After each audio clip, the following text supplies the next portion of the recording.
Hi, Misha here, and kind of thinking about AK content. Not a whole lot of new guns on the market. So I've been taking care of a few projects. Some of them much more involved, some of them very straightforward.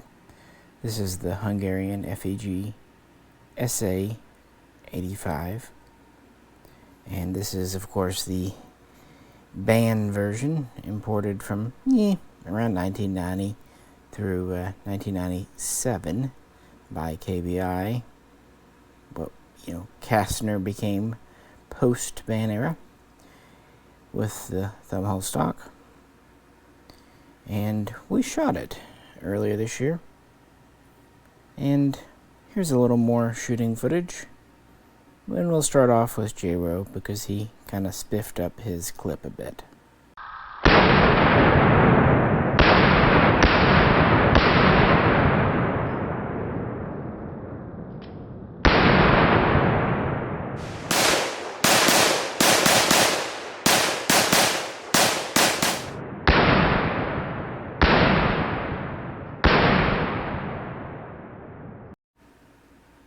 And now here's one of my clips, again, shooting this gun as you see it here in the post-ban as imported configuration. Alright, the Hungarian with the long stock, the SA-85.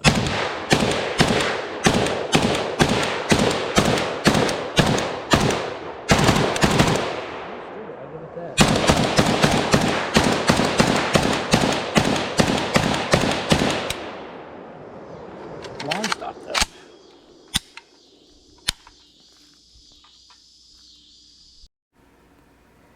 So, since these were a relatively early import, they didn't do a whole lot to mess with them. They simply did not thread the barrel, meaning you can easily cut it for 14x1 left-hand threads. They did remove the bayonet lug here, and oddly they removed part of the thing that hung down for the cleaning rod. Kind of unusual. But they did retain the sling swivels, and it had a standard magazine. Well, double stack. I like 20 round mags. And the only real downside was the extra long stock, which I commented on in the shooting video. This is long, and it's very thick. It's curvy. It doesn't feel like a piece of plywood. It's well done for what it is. I just don't particularly like it. It's too long and this grip is too thick for my hands. Luckily, these were standard so-called square cut, square back receivers, even though it looks like it has a slant to it, with a standard AKM type trunnion.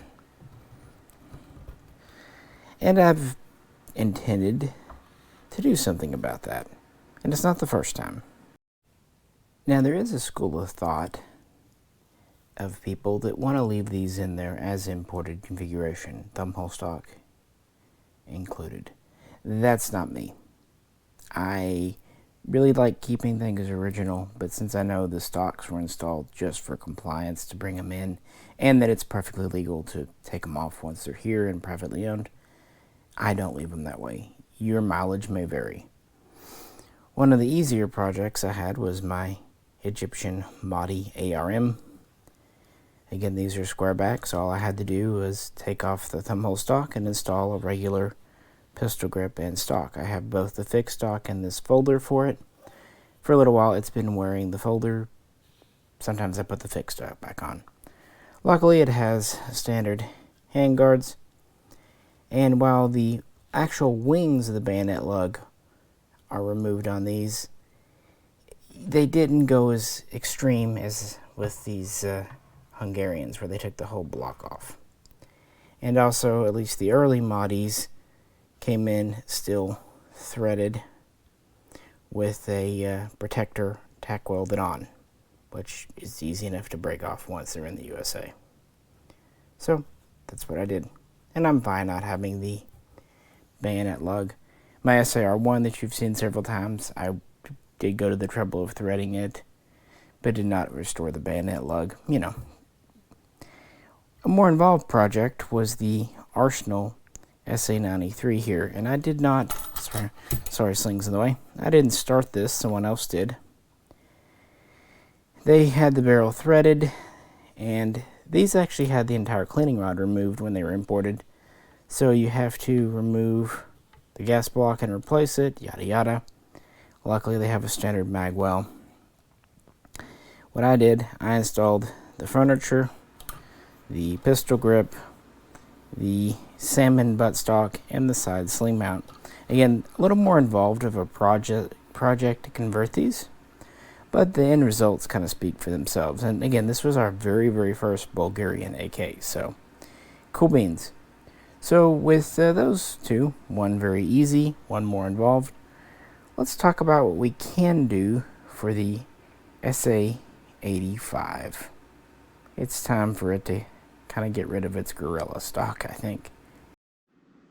Here we have it with the thumbhole stock pulled off.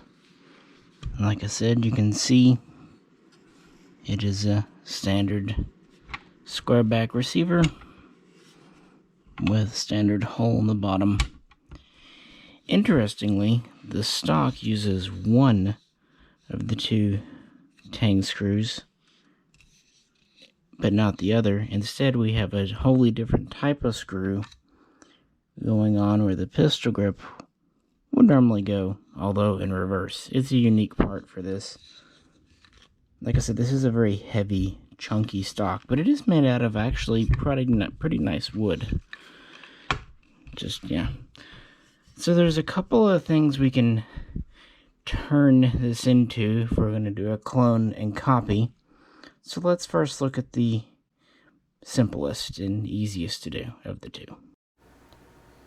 Really the easiest and most straightforward thing to do is turn this into an AK-63F or AKM. This version was made by FEG in 1977, at least initially, and is the fixed stock. Now, if you've seen my pre-ban SA-85m, that's based on the AK-63D, the underfolding version, the AMMS. That was introduced a year later in 1978. So, to turn the post-ban SA-85m into something a little more interesting, we just need to add a pistol grip and buttstock. It's good to use the kind of blonde, lighter colored Hungarian type wood. As far as I know, it was all hardwood. I don't know if they did lamination. If not, they didn't do it much. And otherwise, it's pretty standard. But there are some interesting features and kind of holdovers with the AK-63 series that you don't find in other AKMs. These have some very early AKM features that were dropped in Russia in 1961-62. For example, the bolt carrier does not have the lightning cut. Likewise, the gas block doesn't have the lightning cut, including where the bayonet lug would be. Typically on an AKM, there's a cutout between the pins to save a little weight, and this doesn't have it. And the same goes for the front sight. It doesn't have the rear lightning cut at all, and it has a very small cut in the front, really just for the sight. It's a little interesting. And as you notice too, it has slab side handguards, not the palmswell that you see on AKMs. And it has the old style push button takedown without the ledge. It does have the rib top cover though. And interestingly, it has the AK-47 style ported gas tube.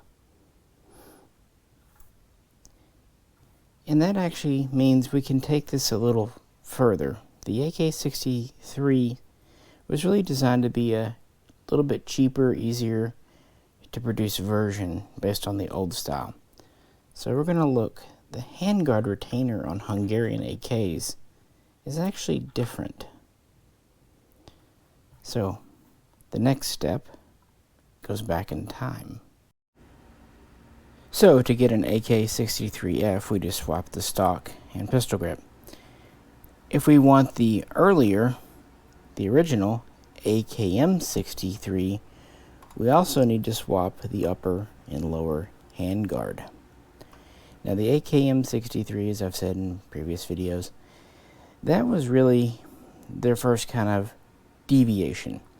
They in Hungary they did do the AK-55, which is almost an exact copy of a Type 3.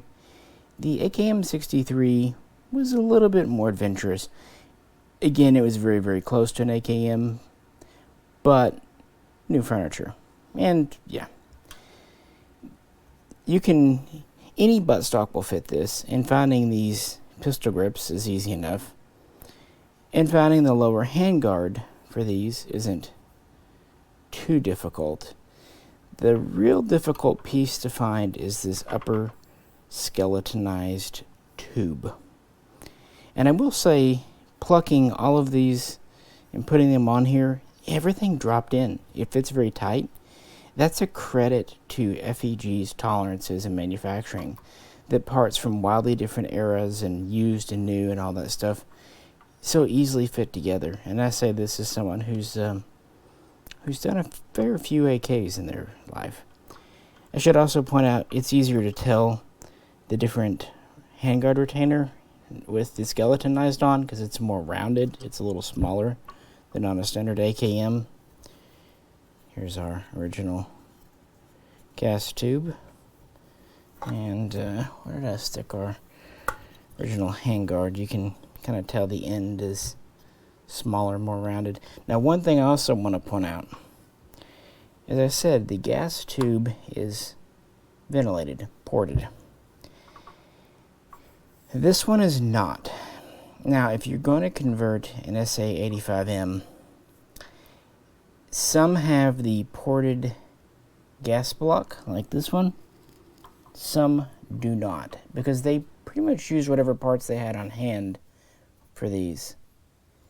So if you're going to do an AKM-63 and have this type of gas tube, you want to make sure you have a ported gas block on your gun, or install one, because you don't want not to have ports either place. So yeah, this is pretty much exactly like a AKM-63 because the design really changed very, very little. The specs were the same as a Russian AKM, 16.25-inch chrome line bore, stamped 1mm receiver. The new pattern of handguard really did save weight. This is noticeably lighter. And having this vertical foregrip, while it does make magazines a little more cumbersome to take in and out, especially 30 rounders, I put a 20 in it, it does mean you can pull down. So according to FEG, it's more controllable in automatic or even semi-automatic, and they claim it has a longer effective range than the Russian. Frankly, I think this might be a little bit of, national pride, but that's what they said back then. And these guns typically had a paint over phosphate style finish. I don't believe they blued them. If they did, the bluing was done away with very early in production. And if this kind of eye-shaped grip and skeletonized assembly looks familiar to you, well, that's because you've seen this one's little brother and more famous gun, I'm sure.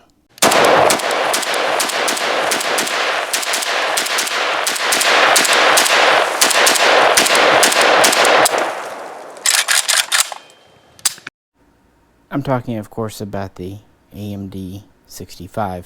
And yes, when I first heard about this model name in the 90s, I did think of the computer processor. This is the carbine version.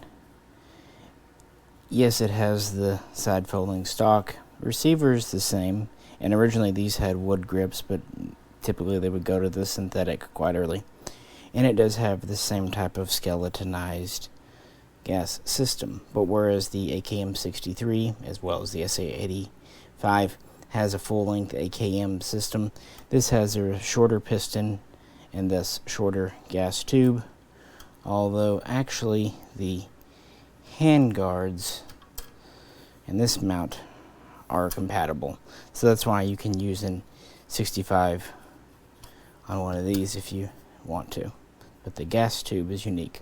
And of course these had a unique 12.5-inch barrel.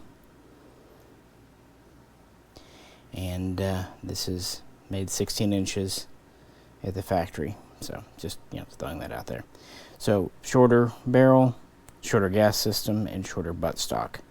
And these two complemented each other well in the Hungarian army. And actually, this is one of the very first carbine Kalashnikov types. Before that, they were pretty much all 16 inchers. Now this is that Tennessee gun. What if you want to turn SA-85 into an AMD-65? Well, you do actually have an option there as well. Let's kind of end by checking that out. Here we have another 1990s imported SA-85M. Looks the same until we get up to the front. Remember how I said they kind of used whatever parts they had on hand. Certainly throughout production, but especially towards the end, they started using the AMD-65 length gas system.